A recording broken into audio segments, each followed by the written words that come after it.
Login करा मुंबईतक.in वर। सबसे पहले तो मैं यही कहना चाहूंगा कि अगर हम कोविड-19 की करंट सिचुएशन की बात करें, एक हद तक ये कहना गलत नहीं होगा कि एक टाइप ऑफ पैनिक जो है, वो जनता में है, एक टाइप की घबराहट है और इस घबराहट के कारण लोगों ने कई इंजेक्शन अपने घर पे रखने शुरू कर दिए हैं। रेमडेसिविर जैसे इंजेक्शन की होर्डिंग शुरू हो गई है, ऑक्सीजन सिलेंडर्स की होर्डिंग शुरू हो गई है, जिससे शॉर्टेज भी हो रही है और एक टाइप का अननेसेसरी पैनिक किया जा रहा है। तो सबसे पहले तो मैं यही कहूँगा कि हमें ये समझना चाहिए कि जो कोविड-19 इन्फेक्शन है, ज़्यादातर ये एक मामूली इन्फेक्शन है। 85 टू 90% जो लोग हैं, इनमें ये एक आम बुखार, जुकाम, नज़ला, गले में खराश, बॉडी एक्स टाइप की इन्फेक्शन ही होती है। इसमें ना ऑक्सीजन की ज़रूरत पड़ती है, ना रेमडेसिविर की ज़रूरत पड़ती है, ना ज़्यादा दवाइयों की ज़रूरत पड़ती है। बुखार की आप गोली लें, जुकाम, नज़ले की दवाई लें, अपने घरेलू नुस्खे करें, भाप लें, योगा करें, इसी से आप ठीक हो जाएँगे और आपको ना ऑक्सीजन घर में रखने की ज़रूरत है, ना रेमडेसिविर इंजेक्शन रखने की ज़रूरत है और आप आराम से हफ्ते 10 दिन में ठीक हो जाएँगे। हाँ, 10 से 15% ऐसे लोग हैं जिनमें सीवियर इन्फेक्शन हो सकती है और उन लोगों में ऑक्सीजन और दवाइयों की ज़रूरत पड़ सकती है जिसमें स्टेरॉइड्स भी हैं, रेमडेसिविर भी है, कभी-कभी हम प्लाज़्मा भी देते हैं और 5% से कम ऐसे मरीज़ होते हैं जिनको ज़्यादा तेज़ दवाई देने की ज़रूरत पड़ती है या वेंटिलेटर की ज़रूरत पड़ सकती है।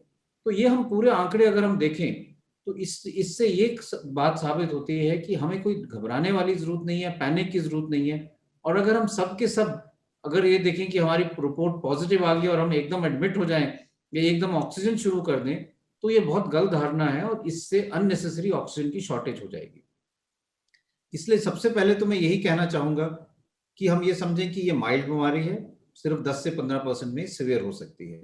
दूसरी चीज़ ये समझना चाहिए कि जो हम बात करते हैं इंजेक्शन की, रेमडेसिविर की, वो इंजेक्शन जो है, अगर हम डब्ल्यूएचओ की ट्रायल की बात करें, सॉलिडारिटी ट्रायल ने, वो एक नेगेटिव स्टडी थी। उस ट्रायल ने ये शो किया कि रेमडेसिविर से ना आपकी जान बचती है, ना आपकी हॉस्पिटल स्टे कम होती है।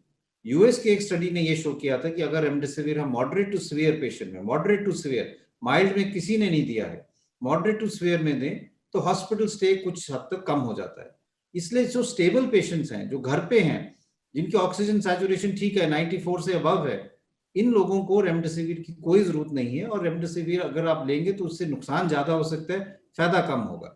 इसलिए एक बात ये भी मैं कहना चाहूँगा कि रेमडेसिविर कोई मैजिक बुलेट नहीं है, सिर्फ़ उन पेशेंट्स के लिए दी जाती है जो हॉस्पिटल में एडमिटेड है, जिनको मॉडरेट टू सीवियर डिज़ीज़ है और जिनकी ऑक्सीजन सैचुरेशन 93 से कम हो रही हो, जिनके लंग्स में शैडोज़ आ रहे हों, जो हम एक्स-रे या सीटी स्कैन से देखते हैं या ब्लड की रिपोर्ट में ऐसे पैरामीटर्स आ रहे हों जो ये सजेस्ट करें कि वो मॉडरेट या सीवियर डिज़ीज़ की तरफ जा रहे हैं। तो ये एक बात समझना बहुत ज़रूरी है। दूसरी चीज़ ये है कि कई लोग ये सोचते हैं कि अगर मेरी सैचुरेशन कल 98 थी और आज 97 हो गई, तो आस्ता-आस्ता मेरी सैचुरेशन गिरने लग रही है और मैं ऑक्सीजन लगाना शुरू कर देता हूँ। हमें ये समझना चाहिए कि ऑक्सीजन जो हम देखते हैं ब्लड में, चाहे आपकी सैचुरेशन 94 हो, चाहे 98 हो, चाहे 99 हो, ब्लड में जो ऑक्सीजन है वो लगभग उतनी ही रहती है क्योंकि जो हम फिजियोलॉजी में बात करते हैं कि एक ऑक्सीजन डिसोसिएशन कर्व, वो आपकी सैचुरेशन जब 90 से ऊपर होती है तो कर्व एकदम फ्लैट होता है। इसका मतलब आप अपनी सैचुरेशन और बढ़ाने से आपके खून में ऑक्सीजन ज़्यादा नहीं बढ़ती।